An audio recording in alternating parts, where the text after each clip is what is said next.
As you all know, we like to keep these tips current. We take what questions we have received in the last week and put them into a podcast so that everyone can learn from the experiences people are having right now. We are seeing the market pick up a little bit with these lowering interest rates.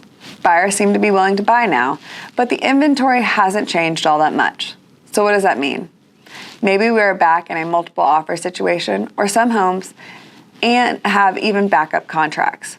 It is true that neither party has to perform under the backup contract while the contract is in backup position.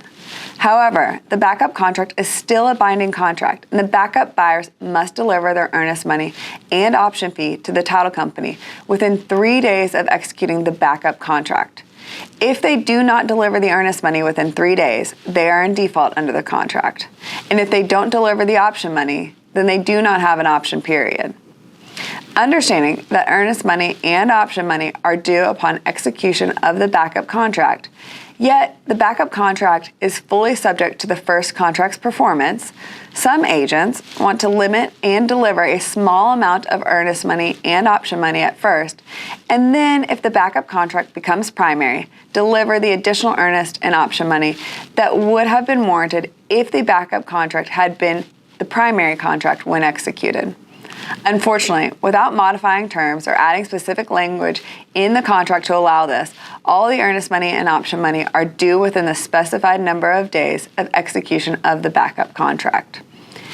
If your backup buyer insists on not tying up all of his earnest money and or paying an option fee while in backup position, the buyer will have to instruct you on the language, changes, or additions.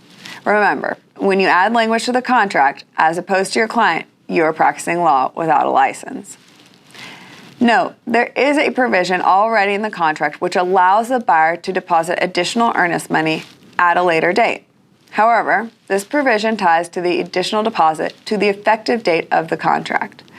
In order to provide the additional earnest money under a backup contract that isn't due until after the backup contract becomes primary, the term effective date of the contract would need to be amended to say the amended with a capital A, effective with a capital E, date with a capital D of the contract.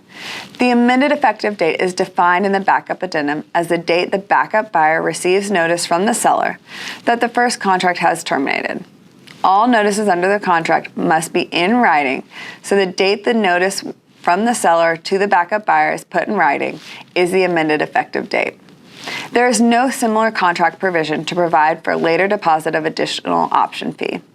This would have to be addressed in special provisions, and for more reasons than simply you can't practice law without a license, I would suggest you consult your attorney on this.